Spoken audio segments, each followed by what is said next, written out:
Tonight we're diving into a major new proposal in the American healthcare debate, a proposal that could reshape how millions of Americans pay for and access their medical care. Healthcare has long been a hot-button issue in the United States, with lawmakers, patients and providers all searching for solutions to rising costs and uneven access.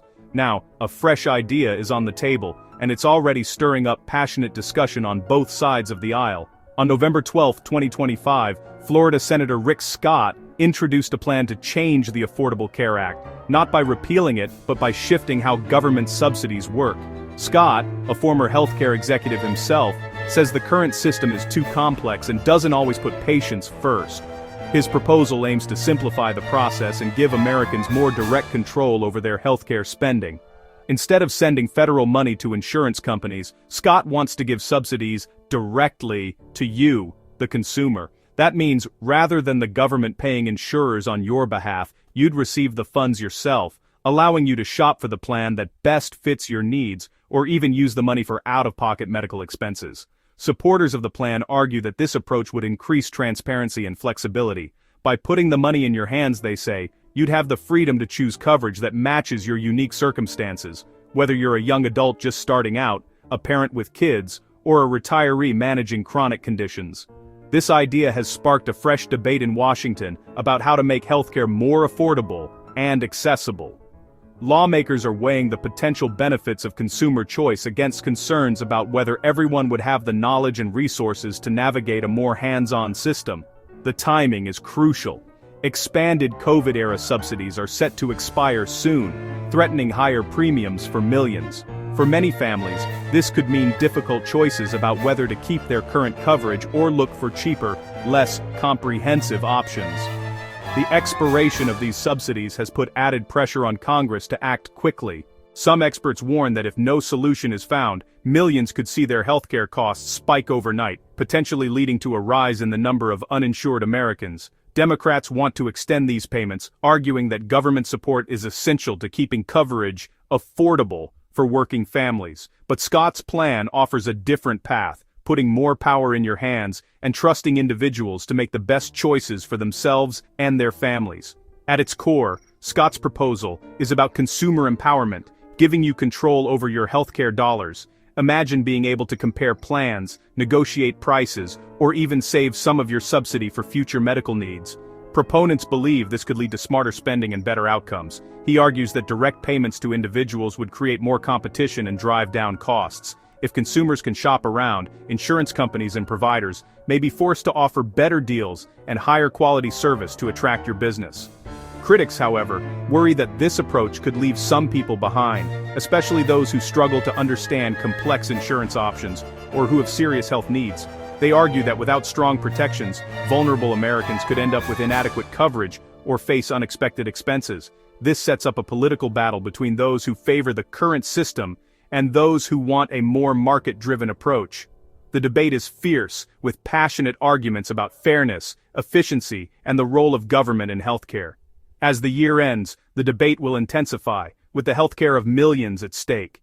Lawmakers, advocacy groups, and everyday Americans will all have a say in what happens next.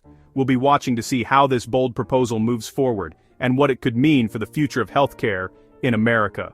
The choices made in the coming months could shape the system for years to come, affecting not just policy, but the lives and well-being of families across the country. To understand Scott's plan for healthcare reform, it's important to first get a handle on health savings accounts, or HSAs. These accounts are a key part of how some Americans manage their medical expenses, and they're at the center of many new policy proposals. But what exactly are they, and how do they work? An HSA is a special tax-advantaged savings account designed specifically for healthcare costs. When you put money into an HSA, you don't pay taxes on those contributions, and you can use the funds for a wide range of medical expenses, like doctor visits, prescription medications, dental care, vision needs, and even some over-the-counter items. The idea is to help people save up for both expected and unexpected health costs, all while getting a tax break. But there's a catch. You can only open an HSA if you're enrolled in a high-deductible health plan, or HDHP. These plans usually mean you pay lower monthly premiums, which can be appealing, but you're responsible for more out-of-pocket costs before your insurance kicks in. That's where the HSA comes in. It's meant to help you cover those higher deductibles and other medical bills. One of the biggest advantages of an HSA is that the money you save doesn't disappear at the end of the year. Unlike some flexible spending accounts, your HSA balance rolls over year after year, letting you build up a cushion for future medical needs. You can even invest the money, allowing it to grow over time and use it later in life, even in retirement. Now, Scott's proposal would make HSAs the main way government assistance is delivered. Instead of the government sending subsidies directly to insurance companies to help pay for your coverage, those funds would be deposited into your personal HSA. This means you'd have more direct control over how that money is spent on your healthcare. With this approach, you could use your HSA funds to pay for monthly insurance premiums, meet your deductible, or cover other out-of-pocket medical expenses. The goal is to put you, the consumer, in the driver's seat, giving you the flexibility to choose how and when to spend your healthcare dollars. Supporters of this idea argue that it would make people more aware of healthcare costs, encouraging them to shop around for better prices and higher quality care. They believe this could spark more competition among providers, potentially lowering costs and improving service for everyone. Ultimately, the goal of using HSAs in this way is to create a healthcare system with more transparency, more personal choice, and a stronger financial safety net for your future medical needs, helping you plan ahead and feel more secure about your health and your finances. Let's take a closer look at how your healthcare dollars move through the system today, especially under the rules set by the Affordable Care Act, or ACA. This law was designed to help more Americans get health insurance, but the way the money flows can be confusing. If you're shopping for insurance on the government marketplace, you might qualify for a subsidy. This subsidy is based on your income, so the less you earn, the more help you get. The goal is to make insurance more affordable for families and individuals who might otherwise struggle to pay for coverage. But here's the catch: you never actually see that subsidy money. Instead, the government sends it directly to your insurance company. This happens behind the scenes, quietly lowering your monthly premium without you ever handling the funds yourself. For many, this process feels invisible. Critics argue that it hides the true cost of coverage from consumers. You might not realize how much your insurance really costs, or how much the government is paying on your behalf. This lack of transparency can make it hard to understand what you're actually paying for. Some say this system protects insurance companies from real competition. Since the government is paying a big part of the bill, insurers don't have as much incentive to lower prices or improve service. They end up with a lot of control over your options and the overall market. That's where Scott's plan comes in. Instead of sending money straight to insurers, his proposal would put those funds directly in your hands. You'd receive the subsidy yourself, giving you more control over how and where you spend it. The idea is to make you the true decision maker. You could shop around, compare plans, and choose the coverage that fits your needs best, rather than being limited by what insurers offer through the current system. This approach could shift the balance of power in healthcare, giving consumers a stronger voice and encouraging more competition among insurance companies.